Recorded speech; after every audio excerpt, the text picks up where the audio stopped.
Welcome to this channel. Mau belajar bahasa Indonesia atau bahasa Inggris dengan cara yang seru, santai, dan mudah dipahami? You're in the right place. Belajar kosakata dan ekspresi sehari-hari.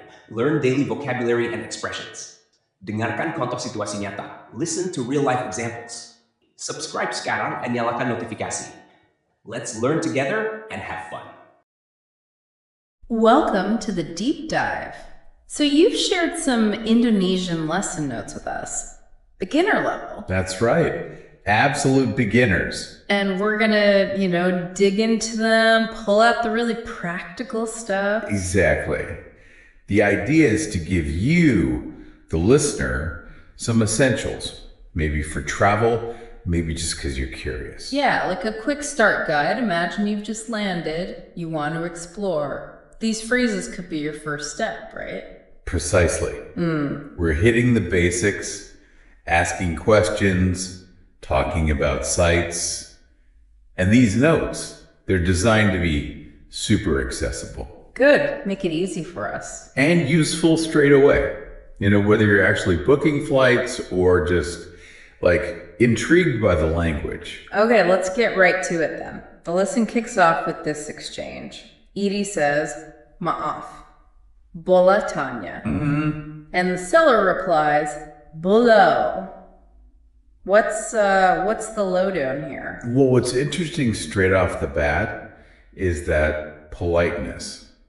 Maaf, excuse me. Okay, like starting off respectfully. Totally. It's super common. A really standard way to start asking something. And bola tanya. Literally, may I ask? Boli is may or can, and Tanya is to ask. May I ask? Simple enough. And the seller's reply, Boli is just yes, please, or simply you may. Wow, okay, so just 2 words each, but it sets a really polite tone. Exactly. And that respect in first interactions, it's pretty central in Indonesian culture. It tells you something right there. Good to know. So 80 follows up. He asks, "Ada apa yang menarik di sini?" Which means, what's interesting here? Let's break that down. Okay, so ada, that's there is or there are. Got it. Apa ada? Then Allah. Straightforward. What? Yeah, okay. Then you get yang. This is a useful little word. Acts like that or which. A connector. Like a relative pronoun. Yang. Kind of, yeah. And menarik, key word here. It means interesting or attractive. Menarik. Interesting. I like that. And finally, di sini. That just means here. Di sini. Here. So put it all together. Ada apa yang menarik di sini. There's what that interesting here, which, sounds much better as what's interesting here. Right. Makes sense. So you're in a new place, you want recommendations. Ada apa yang menarik di sini. Perfect. Exactly. Now, the seller gives some suggestions. First, ya, kalau ke Borobudur itu tempat yang baik. And then, bisa ke Prambanan juga. Okay, there's quite a bit packed in there. Let's unpack the first one. Okay. Ya is easy, just yes. Yes. Then kalau, this is the big one. Yeah. Super versatile. Here it means if or when. If or when. Okay. So kalau ke Borobudur means if you go to Borobudur, the K means to. Right. K for to. So if to Borobudur. Well, if get the Borobudur, the go is implied often, then itu is that. That Tempat means place. place tempat. And bake means fine or good. Fine or good. There you Yeah. go. So the whole thing. Yeah. Kalau ke Borobudur itu tempat yang baik. Yes, if you go to Borobudur, that is a good place. Okay, that call seems really useful, setting up a condition like you said. Yeah. And Borobudur, Right. we definitely need to talk more about that later. We will. What about the second suggestion? Bisa ke Prambanan juga. All right, bisa, another really handy word. It means can, or to be able to. Bisa. Can, got it. Then ke Prambanan, we've got K again, to. And prambanan, the place. To Prambanan. And juga means also or as well. So, bana. Also. Also. And notice it comes at the end there. That's pretty common in Indonesian for words like also. Interesting. So put it together. Bisa ke Prambanan juga can go to Prambanan also. Or more naturally, you can go to Prambanan as well. Nice. Simple, direct. Another option. Exactly. Okay, so Edie hears these suggestions and responds, "Oh yeah, mungkin saya pergi ke sana nanti." Sounds like he's thinking it over. Yeah, exactly. That oh yeah, it's like saying oh yeah, or really, or is that so? Shows interest, maybe a little surprise. Very natural reaction. Then mungkin, that means perhaps or maybe. Mungkin, maybe. Useful. Very. Saya is I. We sometimes omit pronouns like I or you if it's clear, but here he includes it. Saya. Right. Pergi is the verb. To go. Could go. And then kesana. No, ke is to. Sana means over there. So not di sini, here, but sana, there. Exactly. So kesana means to over there. Or just there. Gotcha. And the last word, nanti. Nanti means later. Later. So, oh yeah. Mungkin saya pergi ke sana nanti. Oh yeah. Maybe I'll go there later. You got it. Weighing his options, planning for later. So, wow. Just from that short conversation, quite a bit of vocabulary. The notes list them out. Kalau sana tanya yang menarik, pergi ke tempat bisa mungkin. Yeah, it's a good core list from just that exchange. And it's worth, just quickly touching on them again to help them stick. Good idea. So, Kalo, we saw that for if or when for future possibilities. Sana, over there, indicating location. Tanya, the verb to ask, like in Bali Tanya. Yeah. Yang, that connection word, that or which. Connects ideas. Menarik, interesting. Really useful adjective. Definitely. Menarik. Pergi, to go. Basic movement. Go. Key the preposition to or towards. Yeah. Crucial for directions. To. Template, place. Place. Bisa, showing ability. And mungkin, maybe, perhaps, expressing uncertainty or possibility. Maybe? Okay, that's a solid list to start with. Absolutely. The notes then give some sample sentences. Let's look at a few. Kalau makan, jangan minum bir. When you eat, don't drink any beer. Right, so here, kalau feels more like when, a general rule or habit. Yeah, when you eat. Not necessarily if. Does kalau just cover both? Is it context? Pretty much, yeah. Context usually makes it clear if it's a general condition like this one, or a specific if, like going to Borobudur. It's quite flexible. Okay, flexibility is good. Next, mobil sana rusak. The car over there is broken. Clear use of sana there, pointing to the car over there. Mobile is car, rusak is broken. Got it. Mobil sana. How about mau tanya dulu? I want to ask first. Ooh, new word. Mau. Yes, mau means want to. Super important. Definitely need that one. Mau. And dulu means first. Yep, first or beforehand. So ask first, maybe before deciding something. Makes sense.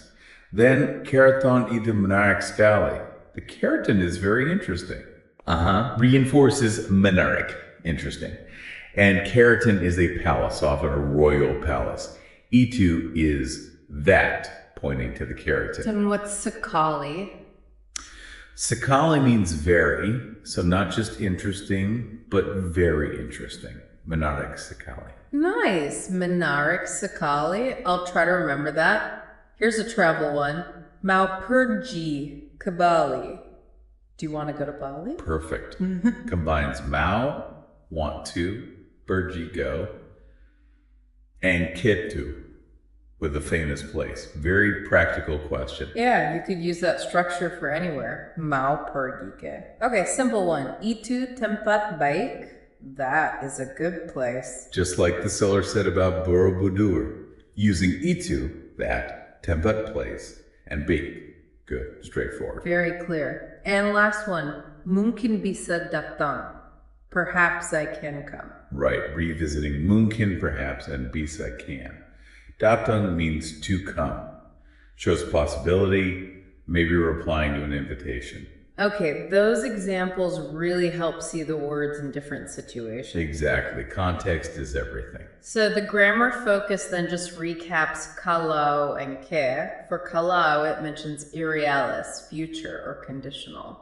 Yeah, irrealis is just a fancy way of saying it refers to things that aren't like factual or haven't happened yet. It could be hypothetical, could be future. The key is kalau signals that uncertainty or futurity. That flexibility again. Right. And for K, it just reiterates to or towards, giving examples like kesana, towards there, and que luar, going outside. Luar means outside. Yes, luar is outside. So que luar is to the outside or just going out.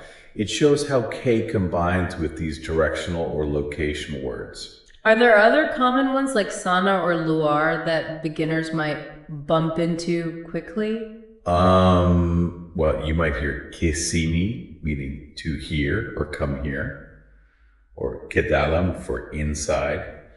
But honestly, starting with que plus place names and que sana covers a lot of ground initially. Okay, stick to the basics first, got it.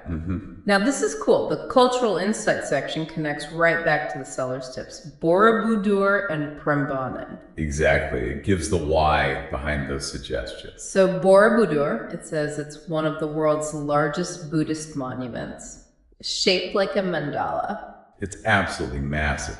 And yeah, the structure itself is like a 3D mandala, guiding pilgrims upwards. It's incredible. And the notes mention the carved panels. Yeah, showing Buddha's life and touching Buddha figures for luck. Right. There are hundreds of panels telling stories. And inside the stupas, those bell-shaped structures on top, there are Buddha statues.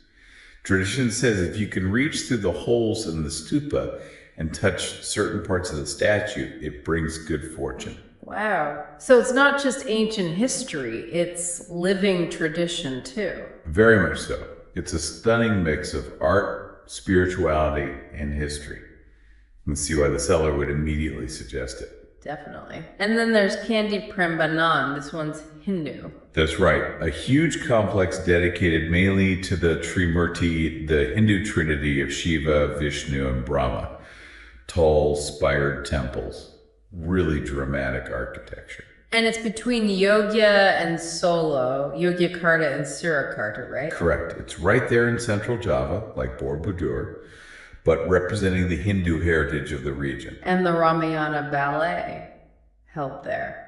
Yeah, during the dry season, they often stage this epic outdoor performance of the Ramayana story with Prambanan lit up as the backdrop. It's supposed to be spectacular. Okay, that sounds amazing. So you have these two giant world-class monuments, one Buddhist, one Hindu, practically neighbors. It really showcases the incredible cultural and religious diversity packed into that part of Java. Two totally different but equally awe-inspiring sites. So the seller's suggestions, kalau ke Borobudur and bisa ke Pramananija, weren't just random. They're pointing Edie to these like absolute peak cultural experiences. Exactly right. It grounds the language learning in something real and frankly pretty breathtaking. Learning those simple phrases suddenly unlocks the potential for these profound experiences. Yeah, it really clicks now. Okay, so let's recap this deep dive. We've covered some really foundational Indonesian, how to politely ask a question, Using maaf and bala tanya. how to ask what's interesting nearby, Ada apa yang menarik di sini? and how to talk about maybe going somewhere later. With words like mungkin pergi ke sana nanti We drilled down on key vocab. Menarik, interesting. Tempat, place. Bisa, kita. Mungkin, maybe? And those crucial little words, the connector yang, the conditional kalau, and the preposition ke. And we saw how kalau works for future or if scenarios, and ke points you towards a place. And importantly, we tied it all to real places, Borobudur and Prambanan, giving that cultural context which makes learning so much richer. Absolutely. So, for everyone listening, think about it. If you were heading to Indonesia, or just, curious, even these few phrases we've talked about today, how much more could you connect? How much deeper could you go? It really makes you wonder, doesn't it? What other simple phrases would be gold for a traveler there? And maybe more deeply, how does just trying to speak a little of the language change the whole feel of the trip? Something to think about. Thank you for watching this video. Hopefully useful. Don't forget to like and subscribe.